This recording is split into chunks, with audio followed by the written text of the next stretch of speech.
Hukum Islam. Hukum Islam merupakan sistem kaidah-kaidah yang didasarkan pada wahyu Allah Subhanahu wa taala dan sunnah Rasulullah mengenai tingkah laku mukhalaf. Mukhalaf sendiri adalah orang yang sudah dapat dibebani suatu kewajiban yang diakui, diyakini, dan yang mengikat bagi semua pemeluknya. Hukum Islam bukan hanya sekedar teori saja, namun juga sebuah aturan-aturan untuk ditetapkan di dalam sendi kehidupan manusia karena banyak ditemui permasalahan-permasalahan, umumnya dalam bidang agama yang seringkali membuat pemikiran umat muslim yang cenderung kepada perbedaan. Untuk itulah diperlukan sumber hukum Islam sebagai solusinya, yaitu sebagai berikut. Yang pertama adalah Al-Quran. Al-Quran merupakan kitab terakhir yang diturunkan kepada Nabi Muhammad SAW oleh Allah melalui perantara malaikat Jibril. Al-Quran memuat secara rinci kandungan-kandungan berisi perintah, larangan, anjuran, kisah Islam, ketentuan, hikmah, dan masih banyak lainnya. Oleh karena itu, Al-Quran menjadi sumber hukum Islam pertama untuk menetapkan hukum Islam. Yang kedua ada Al-Hadis. Al-Hadis adalah sumber hukum Islam yang kedua. Segala sesuatu yang berlandasan pada Rasulullah, baik berupa perkataan, perbuatan, atau perilaku, ketetapan, maupun persetujuan dari Rasulullah SAW. Yang ketiga ada ijma'. Ijma' yaitu kesepakatan seluruh ulama atau mujtahid setelah zaman Rasulullah. Dan yang terakhir ada qiyas. Qiyas yaitu menjelaskan sesuatu yang tidak ada dalil nasnya dalam Al-Quran maupun dalam Al-Hadis. Dan ada pula juga ruang lingkup hukum Islam, yaitu yang pertama ada ibadah. Ibadah itu lebih berhubungan dengan hablum minallah, dan yang kedua ada muamalah. Muamalah di sini lebih cenderung berhubungan dengan hablum minan nas. Hukum syar'i. Syar'i berasal dari kata syariat yang berarti jalan, yaitu jalan menuju perairan atau jalan yang sesungguhnya harus diturut aturan. Adapun hukum syar'i menurut istilah, yaitu firman Allah yang berkaitan dengan semua perbuatan mukhalaf yang mengandung tuntutan, pilihan, dan ketetapan. Ada dua macam hukum syar'i. Yang pertama adalah hukum taklifi dan yang kedua adalah hukum wad'i.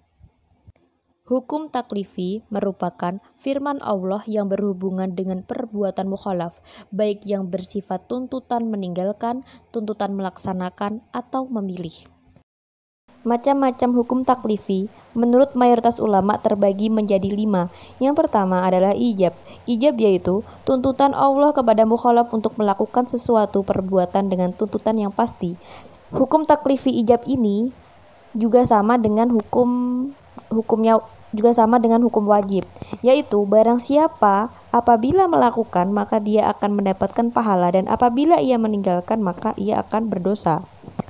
Yang kedua ada nadb, yaitu tuntutan Allah kepada mukhalaf untuk melakukan sesuatu perbuatan dengan tuntutan yang tidak pasti atau anjuran untuk melakukan. Hukum taklifi nadb ini juga sama dengan hukum sunnah. Yang ketiga ada tahrim, yaitu tuntutan Allah kepada mukhalaf untuk tidak melakukan suatu perbuatan dengan tuntutan yang pasti. Dan yang keempat ada karohah. Karohah yaitu tuntutan Allah kepada mukhalaf untuk tidak melakukan suatu perbuatan dengan tuntutan yang tidak pasti atau anjuran untuk menjauhi. Dan yang terakhir ada ibahah, yaitu permintaan Allah kepada mukhalaf untuk memilih antara melakukan atau meninggalkan suatu perbuatan seperti firman Allah Al-Quran Surat Al-Ma'idah ayat 2. Yang kedua ada hukum wad'i, yaitu firman Allah yang berhubungan dengan perbuatan mukhalaf yang menjadikan sesuatu sebagai sebab adanya yang lain, sebagai syarat adanya yang lain, dan sebagai penghalang adanya yang lain. Macam-macam hukum wad'i menurut mayoritas ulama terbagi menjadi 7. Yang pertama adalah sebab. Sebab yang dimaksud dengan sebab adalah segala sesuatu yang dijadikan oleh syar'i sebagai alasan bagi ada atau tidak adanya hukum, dan tidak adanya sesuatu itu melazimkan adanya hukum. Contohnya seperti di Quran Surat Al-Ma'idah ayat 38 yang artinya, laki-laki yang mencuri dan perempuan yang mencuri, potonglah tangan keduanya sebagai pembalasan bagi apa yang mereka kerjakan dan sebagai siksaan dari Allah, dan Allah Maha Perkasa lagi Maha Bijaksana. Dalam ayat tersebut terkandung dua hukum. Pertama, hukum taklifi, yakni dalam hal ini karena melanggar larangan mencuri. Kedua, terdapat juga hukum wat'i, yakni karena ia mencuri sebagai sebab harus dipotong tangannya. Jadi, adanya pencuri memastikan adanya potong tangan.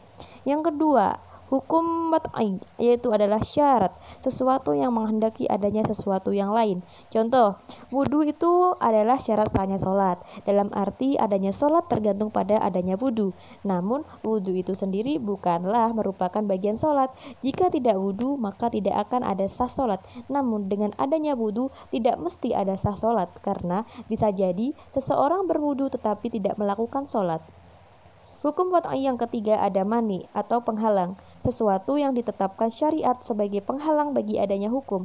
Contohnya, ada seseorang perempuan yang sedang haid atau nifas dilarang melakukan sholat. Jadi, maniknya di sini yaitu haid atau nifas. Karena dengan adanya haid atau nifas itu, maka tidak adanya kewajiban sholat atasnya. Hukum wat'i yang keempat yaitu adalah sah. Sah adalah melakukan suatu perbuatan sesuai dengan yang diinginkan syariah. Ada dua contoh. Yang pertama, contoh di dalam ibadah pelaksanaan sholat, zakat, puasa, haji, yang harus syarat dan rukunnya terpenuhi. Sedangkan contoh kedua ada di dalam muamalah seperti nikah, jual beli, wakaf. Jika dilakukan sesuai dengan syarat dan rukunnya, maka segalanya akan terpenuhi. Hukum wat'i kelima adalah batal. Batal, suatu perbuatan yang dilakukan oleh mu'alaf yang syarat dan rukunnya tidak terpenuhi, seperti sholat yang syarat maupun rukunnya tidak terpenuhi. Yang keenam adalah rukhsah atau kemudahan, sesuatu yang dalam kondisi tertentu disyariatkan dalam rangka memberikan keringanan terhadap mukallaf. Contoh dalam firman Allah Quran Surat An-Nisa ayat 101. Ayat di atas mengenai keringanan pada orang yang sedang dalam perjalanan untuk menghasar sholatnya. Hukum wat'i yang terakhir ada azimah atau tekad, yaitu sesuatu yang disyariatkan dan berlaku untuk seluruh mukallaf dalam semua keadaan dan waktu. Seperti sholat 5 waktu sebelum ada uzur, puasa Ramadan sebelum ada uzur atau halangan. Demikian pula kewajiban lainnya dinamakan azimah. Perbedaan antara hukum taklifi dan hukum wat'i.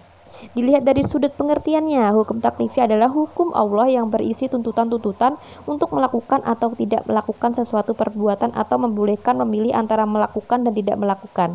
Sedangkan hukum wat'i tidak mengandung tuntutan atau memberi pilihan, hanya menerangkan sebab atau halangan suatu hukum sah dan batalnya saja. Yang kedua, dilihat dari sudut kemampuan mukallaf untuk memikulnya. Hukum taklifi selalu dalam kesanggupan mukallaf, baik dalam mengerjakan atau meninggalkannya. Sedangkan hukum wat'i kadang-kadang dapat dikerjakan, disanggupi oleh mukallaf dan kadang-kadang tidak. Baiklah, setelah kita mempelajari hukum Islam dan hukum syar'i, selanjutnya kita akan mempelajari mengenai mahkum fih atau bihi.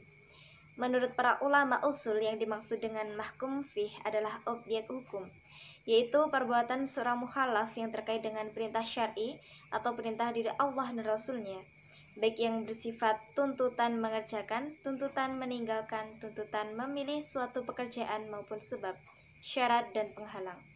Contohnya yaitu wa aqimus sholata, artinya dan dirikanlah sholat.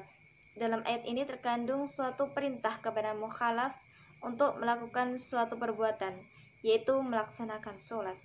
Jadi dapat disimpulkan bahwasanya mahkum fih adalah pekerjaan yang harus dilakukan oleh mukhalaf yang nanti akan diberikan penilaian apakah itu wajib, sunnah, haram, ataupun yang lainnya. Selanjutnya yaitu macam-macam mahkum fih. Objek hukum atau perbuatan mukhalaf itu terbagi menjadi 3 macam, yaitu objek hukum yang pelaksanaannya mengenai diri pribadi yang dikenai taklif, seperti sholat dan puasa. Selanjutnya, objek hukum yang pelaksanaannya berkaitan dengan harta benda pelaku taklif, seperti kewajiban membayar zakat. Selanjutnya, objek hukum yang pelaksanaannya mengenai diri pribadi dan harta dari pelaku taklif, seperti kewajiban haji. Syarat-syarat mahkum fih. Tidak semua manusia dikenai taklif atau pembebanan hukum oleh Allah Subhanahu wa Ta'ala, melainkan harus memenuhi syarat-syarat sebagai berikut. A. Mukallaf harus mengetahui perbuatan yang akan dilakukan, sehingga tujuan dapat ditangkap dengan jelas dan dapat dilaksanakan. Selanjutnya B. Mukhalaf harus mengetahui sumber taklif. Seseorang harus mengetahui bahwa tuntutan itu dari Allah Subhanahu wa Ta'ala. Selanjutnya C. Perbuatan harus mungkin untuk dilaksanakan atau ditinggalkan. Terkait dengan hal ini terdapat dengan beberapa syarat, yaitu 1. Tidak sah suatu tuntutan yang dinyatakan mustahil untuk dikerjakan atau ditinggalkan. Yang kedua, tidak sah hukumnya seseorang melakukan perbuatan yang ditaklifkan untuk dan atas nama orang lain. Yang ketiga, tidak sah suatu tuntutan yang berhubungan dengan perkara yang berhubungan dengan fitrah manusia. Selanjutnya yaitu mahkum alaih. Mahkum alaih adalah seseorang yang perbuatannya dikenai kitab oleh Allah Subhanahu wa Ta'ala yang disebut dengan mukhalaf. Sedangkan dari segi bahasa, mukhalaf berarti sebagai orang yang dibebani hukum. Dalam istilah usul fikih, mukhalaf disebut juga dengan mahkum alaih atau objek hukum.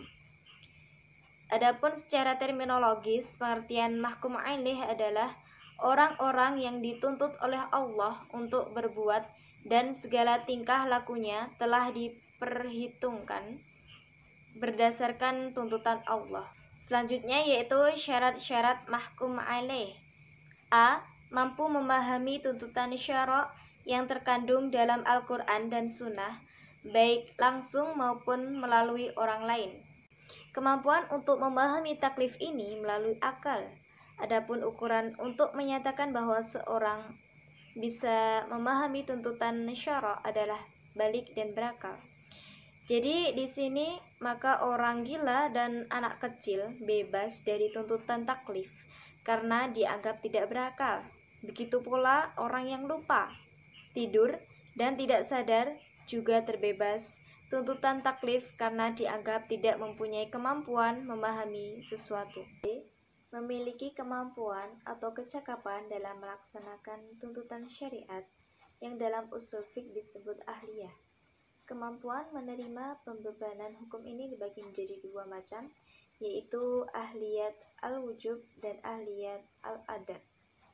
Kedua istilah tersebut akan diuraikan sebagai berikut.